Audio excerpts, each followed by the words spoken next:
Good morning. On this first day of June, we look at 2 Chronicles, chapters 15 and 16. And these are the second and third chapters that deal with King Asa. In 1 Kings 15, we had, 15 or 16 verses that talked about him. And in that telling, it said that, in 1 Kings, it said that King Asa warred with Israel all of his days. Israel is the northern kingdom, Judah, southern kingdom. So, but here, in this second chapter 15 or 16, one or the other here, it talks about that there was no war. He had most of his kingship until his, 35th or 36th year. So there's a little discrepancy there. And as we ended chapter 15 yesterday with the war against the Ethiopians and King Zerah, again, this is the only reference to such a king or anything that way. And chapter 16 begins with the prophet Azariah, son of Oded, coming to King Asa. And this is the only mention in the Bible of this prophet. And there's, this prophet has quite a speech that he comes to King Asa with. It starts in verse 2, "Hear me, Asa and all Judah and Benjamin." And he goes on, "If you seek the Lord, he will be with you. If you are faithful, he will be there. If you abandon him, he will abandon you." And then a reminder, for a long time, Israel was without God. And so the encouragement from this prophet in these, through the end of verse 7 is,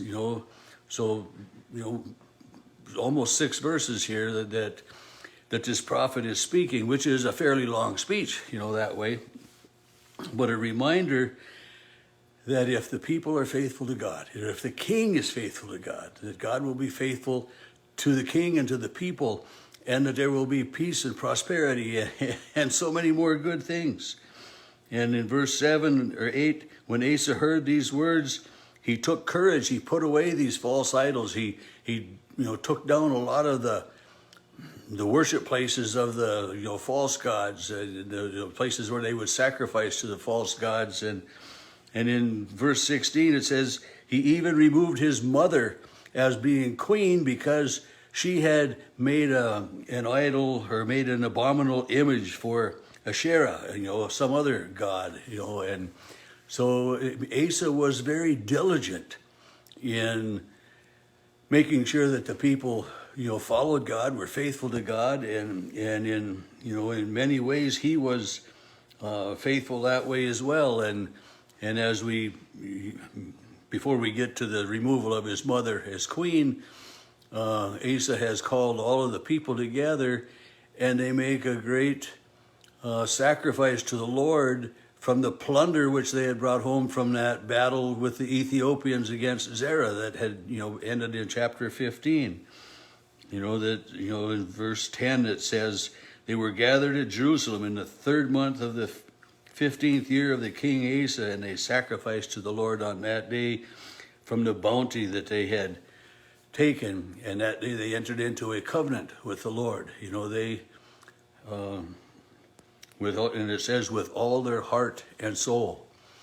And that heart and soul reminds me of a song, "Heart and soul, I fell in love with you." And this is the way we need to love God, with our whole heart, with our whole soul, with our whole being, and I just saw a deal this morning that a fellow pastor had posted about, leaving the door open.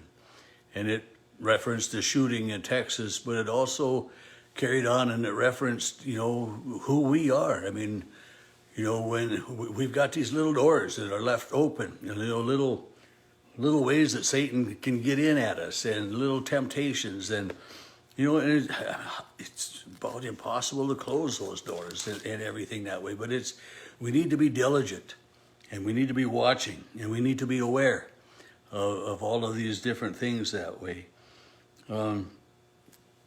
As we come to the close of chapter 15, it says that the high places were not taken down. Some of the altars and the worship places for the false gods, in the high places, in the mountain area, the hilly country, were not taken down. Nevertheless, it says, the heart of Asa was true all of his days. And now as we get into the end of chapter 17, we'll see that that's not maybe quite true, that he was, faithful to the Lord all of his days. But he did an awful lot of good. He reigned for 41 years, and the majority of those years were peaceful and prosperous, according to what we see here in Chronicles. Even though, there was this battle early, and then, this otherwise unknown prophet comes with these words of encouragement, and Asa takes those words to heart. Take courage and do these things. And then chapter 16 starts. In the 36th year of the reign of Asa, King Baasha of Israel went up against Judah. So the King Baasha is the northern kingdom, comes against the southern kingdom. And at least I think I've got those right, northern, southern. But it comes to this battle. And rather than seeking God's advice and God's help, King Asa takes some gold and silver out of the temple treasury, and he goes to this other king, King Ben-Hadad of Aram, who resided in Damascus, and he says, let's have an alliance between us, so that he would be able to get this other king to send men to fight with him against, the invading army that way. And you think about, as in chapter 15, when against the Ethiopians, against these others, King Asa had prayed to God and asked God for leadership and guidance, and God had come and delivered the enemy into their hands, so to speak. God had won the battle for them. But here, rather than seeking God's help, King Asa goes to this neighboring king, asking for an alliance, taking money from the treasury of the temple, which is, taken from God. It's kind of the, it just, wasn't what should be happening anyway. And in verse 7 now of chapter 16, the seer prophet Hanani came to the king Asa and said, because you relied on this foreign king and didn't turn to God for help, and he reminds him of the battle of the Ethiopians. Yet you relied on the Lord, he gave him into your hand. And then he says, you have done foolishly in this, that he sought out this alliance with this other earthly king. You have done foolishly in this, for now you will not have wars. So they'd had this time, according to Chronicles anyway, of relative peace and security. And now after this alliance has been made, he's going to be subject to other nations and wars. And what happened to this prophet? The prophet in chapter 15, King Asa welcomed his words and followed his words. This prophet who says, you've sinned, you've done wrong, King Asa puts him in jail and has him, it says he was angry with the seer and put him in stocks in prison, and he was in a rage because of this, and he inflicted cruelties upon the people at the same time.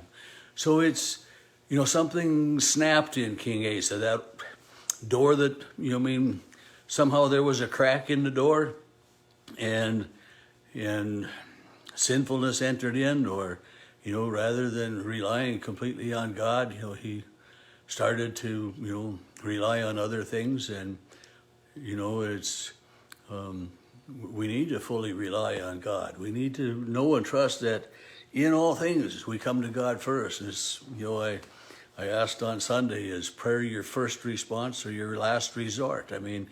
Earlier in King Asa's reign, to pray to God, to seek God out was first resort. And now it was to seek out other help.